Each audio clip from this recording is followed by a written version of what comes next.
I look at how guys like Corbin pitch here versus the road. It's a huge difference. It just makes sense. I mean, home teams are better than they are on the road. But that being said, you might have to pitch max. If home field is important to you, you might have to pitch max on Sunday if it means something. Hopefully it doesn't. Hopefully they wrap it up before that. But do you pitch max on Sunday if it means home field and then start Strassi or Corbin on Tuesday, or do you save max? Doesn't matter where you play, just so you have those three guys available on Tuesday. I mean, it's a great topic. It's fun to talk about it, isn't it? A great debate. I don't think you do any of that. I think you save all your guns for one game to get into the playoffs, no matter where it is. I don't. You don't care about home field. Well, no. I think you'd like to have home field advantage. I think you'd like to play in front of your own fans. But I think you'd also like to play in front of your home fans a lot of games in October. So do you spend your best pitcher to play one game at Nats Park, or do you save your best pitcher, play wherever, to play a bunch of games at Nats Park in October?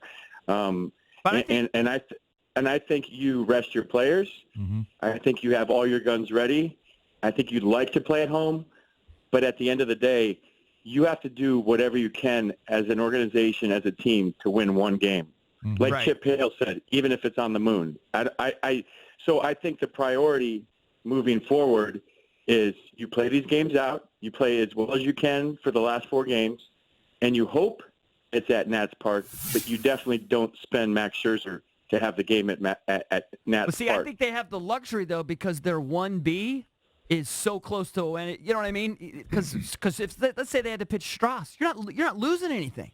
Strauss in the postseason has been unbelievable. So you actually have the luxury of really trying to nail down the home field. Where I think you're going to be you're favored at home. You're not necessarily favored on the road. Mm-hmm. No, they're all great points, and that's why it's a great debate. Yeah. I'm just saying what I think is going to happen and my opinion are the same thing. You're saving Max for the biggest game of the year. Well, There's no way I spend Max Scherzer on Sunday and not have him available on Tuesday for the biggest game maybe in the history of this organization. Okay, let me ask you this. Here's the deal. You wouldn't you rather have Max, Corbin, and Strasburg to get 27 outs on Tuesday? Yes. Well, I think no matter where the game is? I think you could use Max in you could use Max in the 6th inning if Strauss struggled. It was a 2-1 game or 4-3 he pitched on Sunday. We've seen that happen. No. 2 days later? No. I'd rather have the 3-time Cy Young Award winner start one game, bring in Corbin, maybe bring in Strasburg, and hand the ball to Doolittle. I mean, I have to have all of my assets available for one game. All right, let me ask you this. All right, so you obviously don't want to start Max on Sunday. Corbin's supposed to go on Saturday. So based on your theory, do you hold Corbin and make sure he's on full rest for Tuesday? Maybe. Yeah. Maybe. Yeah, we'll see what happens. Like I said, I think you want all hands on deck for Tuesday. I could be wrong. You definitely do. Happen. Yeah. I think that it might happen, and that's what I would do. I think you do, though. I think you still would have all hands on deck. Strauss pitch 5. Max after a couple days.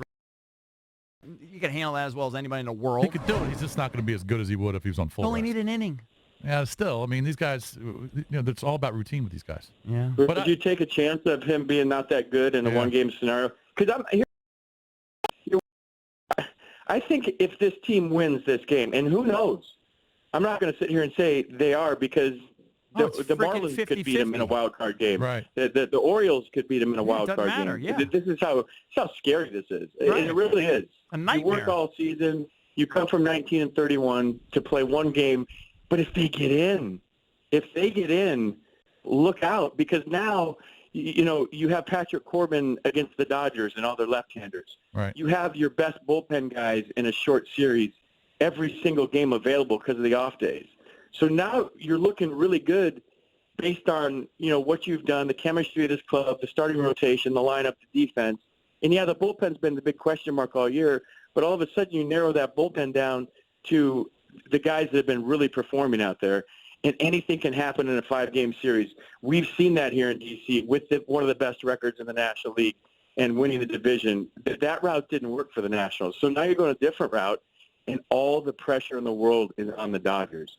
They have all the pressure. Anything but a World Series win this year is a failure for that organization in a lot of people's eyes. I don't think so, but, hey, they have to win the World Series. They've won 100 games right now. What are they, 159? Something like that. They have to win the World Series. So now you go, you're the loose team now. You're the team with no pressure, and it's always been the Nats have been like the Dodgers with the best record and the best team, and they have to win. So you do anything you can just to get in to play the Dodgers. And do you do anything you can to play at Nats Park, or do you do anything you can to play the Dodgers? Yeah. And in my opinion, you do whatever you can to play the Dodgers. Okay, it's a great debate, like you said. You mentioned you mentioned Doolittle, and Doolittle was really good last night. He was good the night before, and he's looking better. But I told Eric, I was like, I still don't want. And you said hand the ball to Doolittle. I still want Hudson closing games. I don't want Doolittle. I still don't trust it. All right, I don't mind him going in the 8th, but I don't like it in the 9th. I still want Hudson closing games. What do you say?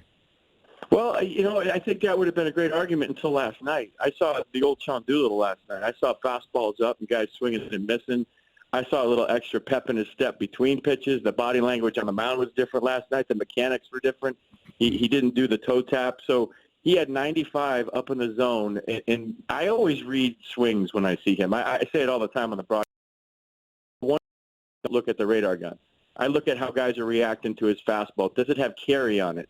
Or are guys barreling it up? So when I see, he's getting 3 outs lately, but they've been long fly balls to the warning track, you're up there going, oh, okay, well, they're outs. But, for Sean Doolittle, it's all about strike 1, strike 2, fastball with carry for strike 3 above the letters. And I saw the fastball with a lot of carry last night. So I think he'll pitch probably one more time in the next 4 days because you want him available.